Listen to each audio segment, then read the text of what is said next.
Dear student, today I will discuss last application of Gauss theorem.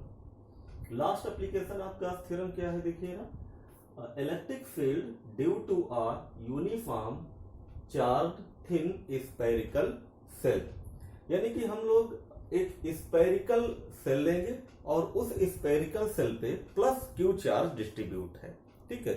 और उस Q charge की वजह से जो आपकी स्पेरिकल सेल है उस पे क्यू चार्ज जो डिस्ट्रीब्यूट है उसकी वजह से वहां उसके आउटसाइड में इलेक्ट्रिक फील्ड होगी। यानी ये आपकी जो है ये स्पेरिकल सेल हमने ले ली है, ये आपकी लेट ओ, यानी ये आपका जो है let O be the centre of the spherical shell and let capital R be the radius of the spherical shell. यानी ये जो आपकी है कैपिटल आर वो स्पेरिकल सेल की रेडियस है जो है। अब हम क्या करते हैं कि ये जो स्पेरिकल सेल है इस पे प्लस क्यू चार्ज डिस्ट्रीब्यूट है, प्लस क्यू चार्ज इसके सरफेस पे प्लस क्यू चार्ज डिस्ट्रीब्यूट है। अब इसके आउटसाइड में कोई पॉइंट हम लेते हैं, जैसे पी पॉइंट हमने ले लिया, ये पी पॉइंट हमने यहां पे ले लिया और इस पी पॉइंट पे हमें electric field of intensity calculate करना है, ठीक है। इस पी पॉइंट पे हमें कैलकुलेट करना है, आउटसाइड में है स्पेरिकल सेल के आउटसाइड में ये पी पॉइंट है, वहां पे हमें इलेक्ट्रिक फील्ड कैलकुलेट करना है। और इसकी हमें डिस्टेंस कितना ले लिया, स्मॉल आर ले लिया। इस ओ से सेंटर से, इस स्पेरिकल सेल के सेंटर से जो पी पॉइंट है जहां पे हमें इलेक्ट्रिक फील्ड कैलकुलेट करना है उसकी जो डिस्टेंस है वो स्मॉल आर है, ठीक है। अब हमने क्या किया, यहां पे देखिए ना, ये हमारी जब स्पेरिकल सेल है तो इसके बाहर जो हमारा पी पॉइंट लिया है, इस पी पॉइंट से हम ये गॉसियन सरफेस लेंगे। यानी ये आपका गॉसियन सरफेस, यहां से ये वाला आपका गॉसियन सरफेस और ये गॉसियन सरफेस हम आपको पहले ही बता चुके हैं। गॉसियन सरफेस क्या होता है, गॉसियन सरफेस आपका होता है जहां पे इलेक्ट्रिक फील्ड सेम होनी चाहिए, हर एक पॉइंट पे इलेक्ट्रिक फील्ड सेम होनी चाहिए। तो देखिए ना, इस ओ पॉइंट से डिस्टेंस जो है आपकी ये सेम है, इसलिए यहां पे क्या होगा, इलेक्ट्रिक फील्ड सेम होगी जो है। अब हमें क्या कैलकुलेट करना है, intensity of electric field calculate करना है एट पॉइंट पी पे। तो हम पहले क्या कैलकुलेट करेंगे, एट पॉइंट पी पे हम लोग इलेक्ट्रिक फ्लक्स कैलकुलेट करेंगे। और इस स्मॉल एरिया की वजह से पहले हम एक स्मॉल एरिया ले लेते हैं, और ये स्मॉल एरिया कितना है, इसकी एरिया कितना है डी ए। और अब देखिए ना, हमने आपसे जब डिस्कस किया था इलेक्ट्रिक वेक्टर, ठीक है, और वहां एरिया वेक्टर हमने डिस्कस किया था, तो हमने कहा था कि सरफेस जो एरिया वेक्टर होता है उसकी जो डायरेक्शन होती है वो सरफेस के परपेंडिकुलर होती है, ठीक है। यानी ये मान लेते हैं सरफेस है, इसके परपेंडिकुलर एरिया वेक्टर, और यहाँ पे देखिए ना ये आपकी इलेक्ट्रिक फील्ड भी परपेंडिकुलर है आपकी जो, तो दोनों के बीच में एंगल क्या हो जाएगा, 0 हो जाएगा। तो हम यहाँ पे अब इस स्मॉल सरफेस एरिया की वजह से इलेक्ट्रिक फ्लक्स कैलकुलेट करते हैं। तो इलेक्ट्रिक फ्लक्स क्या हो जाएगा आपकी, D phi E is equal to E dot D A, और E dot D A equal to क्या होता है, E D A cos theta. अब दोनों के बीच में एंगल कितना है आपका, 0 है, यानी थीटा इक्वल टू 0। तो d phi E equal to क्या हो जाएगा, इसकी जगह पे आप 0 पुट कर दीजिए, यानी ई डी ए कॉस 0। तो d phi E is equal to क्या हो जाएगा, ई डी ए। ये आपकी जो इलेक्ट्रिक फ्लक्स आ गई वो इस स्मॉल एरिया की वजह से आ गई। अब हमें कैलकुलेट करना है electric flux entire the whole surface area of cell.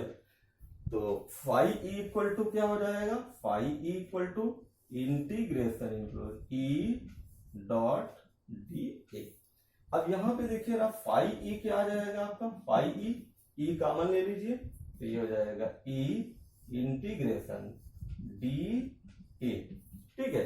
अब इसकी वैल्यू आप क्या रखेंगे, इसकी value whole surface area of spherical shell, और यहाँ पे रेडियस, ये स्पेरिकल, भाई पॉइंट हमारा यहाँ पे है ना, तो ये स्पेरिकल सेल का आपका सरफेस एरिया लेंगे और उसकी रेडियस क्या है, स्मॉल आर है, तो इसकी एरिया क्या हो जाएगा आपका, यानी integration D A equal to आ जाएगा 4 पाई आर स्क्वायर। ये वैल्यू यहां पे पुट कर दीजिए, तो ये फाई इक्वल टू हो जाएगा E4 पाई R स्क्वायर। ठीक है, ये आपकी इलेक्ट्रिक फ्लक्स की वैल्यू आ गई एट पॉइंट P पे जो है। अब हम यहां अप्लाई करेंगे गॉस थ्योरम, यानी according to the Gauss theorem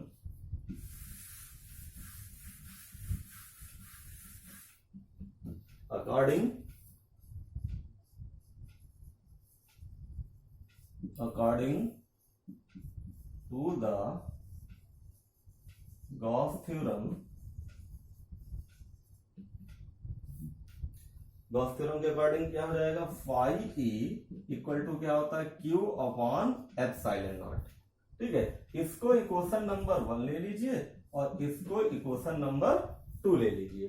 अब देखिए फ्रॉम इक्वेशन फर्स्ट, ये भी आपकी इलेक्ट्रिक फ्लक्स की वैल्यू है और ये भी आपकी इलेक्ट्रिक फ्लक्स की वैल्यू है, दोनों को इक्वल कर दीजिए, यानी E इक्वल टू क्या आ जाएगा, E4 pi R square equal to Q upon epsilon not.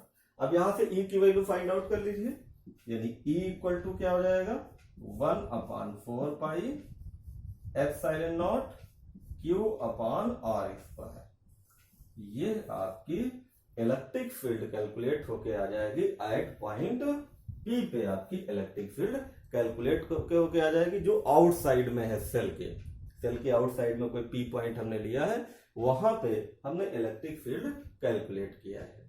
ठीक है, अब अगर सरफेस चार्ज डेंसिटी अगर इसकी हम लोग ले लेते हैं, तो सरफेस चार्ज डेंसिटी अप्लाई करते हैं जरा।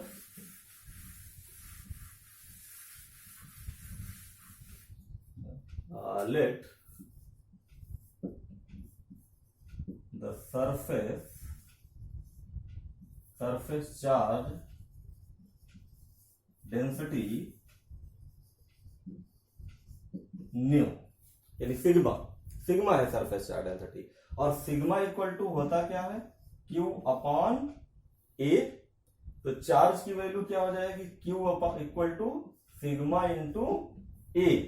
अब देखिए सरफेस चार्ज डेंसिटी जो होगी ये स्फेरिकल सेल की होगी, ये जो आपकी है। ठीक है, और इसकी रेडियस हमने क्या लिया है, R लिया है।